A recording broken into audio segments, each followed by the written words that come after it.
PCTV. This is my day of rest today. That's why you seeing me so much. Man, I don't work on Saturdays no more. Let me say that again. I don't work on Saturdays no more. And it took a while getting adjusted to not working on Saturdays because that's when you make most of your money. But I'm trusting God.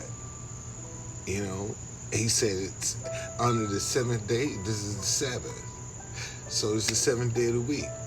So I'm ready. Man, I get some sweet sleep today. But anyway, let me tell you about the corruption in the police department. As you know, I was a street vendor. Or if you didn't know, you know, I started as a street vendor.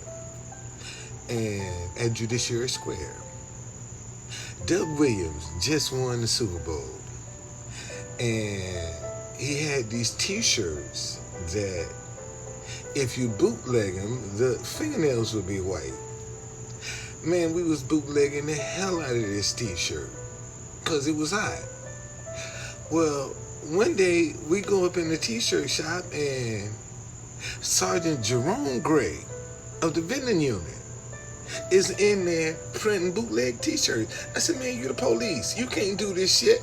He said, this is my time off. Can't nobody tell me what I can do on my time off. I said, you ain't never off on the police. So, and he was dating a girl. And even to this day, man, as a retired DC police officer, Sergeant Jerome Gray is a street vendor right down by Nat Stadium. Him and his girlfriend, you know, whoever she is, that's all I know is his girlfriend. You know, they be vending, right? He's a vendor right now down by. But anyway, so the Koreans down by Forest Theater had a lock on that joint, man. Couldn't nobody get down by Forest Theater. Dale Walters from Channel 7 came down and he said, Mr. Folden, we trying to do a story on Forest Theater, and we've been trying to find somebody that we could use, and everybody we ask say you would do it. So we coming to ask you. We gonna put a mic on you and have you go set up down by Forest Theater to see what's going to happen. And sure enough, I go down there and set my table, and David Brooks come down. Mr. Folden, what's going on here?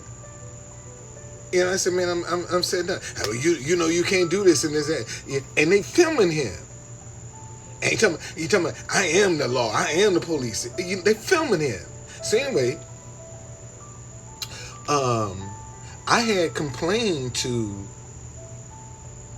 Internal Affairs that these guys was on the take, man. And they came and told me, Sergeant Everett came and told me and said, you know, Mr. Folden, the only thing that we can find is you don't want to adhere to the vending rules and regulations.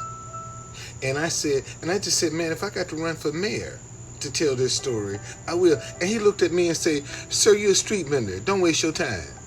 I said, what did you say? He said, you're a street vendor. Don't waste your time. Ain't nobody gonna listen to you. Now, I then, right in front of the building where Board of Election is, man, I walked right into Board of Elections. What I got to do to run for mayor? They said, raise your right hand. Here's some petitions. We need 2,000 ballot signatures. And I went out and got them. And got on the ballot to run for mayor. Ran against Marion Barry, but that's another story. But anyway, so let's get back to it. So anyway, they were riding me, man, on the vendor cops. George Hardy, David Brooks. Man, them jokers was wearing me out. Okay? So I saw them come down 4th Street one day. And it was cold, man. I had a jumper on. And I just took my tape recorder and turned it on and dropped it off in my pocket. And Hardy got out the car. Don Folden, you ain't shit. And this how he said. He said, motherfucker, if you got your tape on, turn it up, motherfucker, and tell them to come get me, because I'm getting ready to get up out of here. And the tape was running. I said, what did you say? He said, motherfucker, you heard me. You ain't shit. And if you got your goddamn tape on, y'all better come get me, motherfuckers, because I'm getting ready to get up out of here. You know, and I took the tape to Internal Affairs. They said, can we have? I said, no, but I'll bring you a copy. I took him a copy. Man, the next week, they had these Koreans go down in front of the 1st District. One gave Hardy $3,500, and the other one gave Brooks $3,000 and some liquor. I mean, right there in front of the police station, they had an undercover sting, man. You know, and them jokers cried like a baby.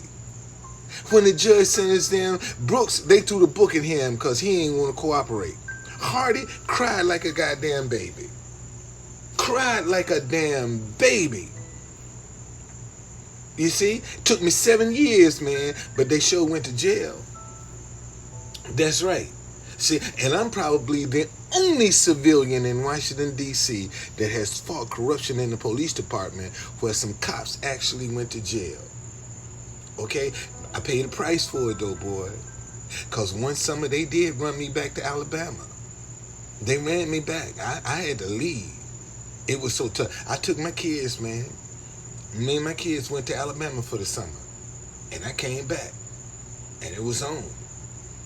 Okay? But that's just to go to show you, man. You know, see, a lot of people talk about things, but they ain't got nothing to show you where they've been on the front line or will be on the front line or stand up and speak for what. See, right now, man, we don't have enough people that will stand up for what's right.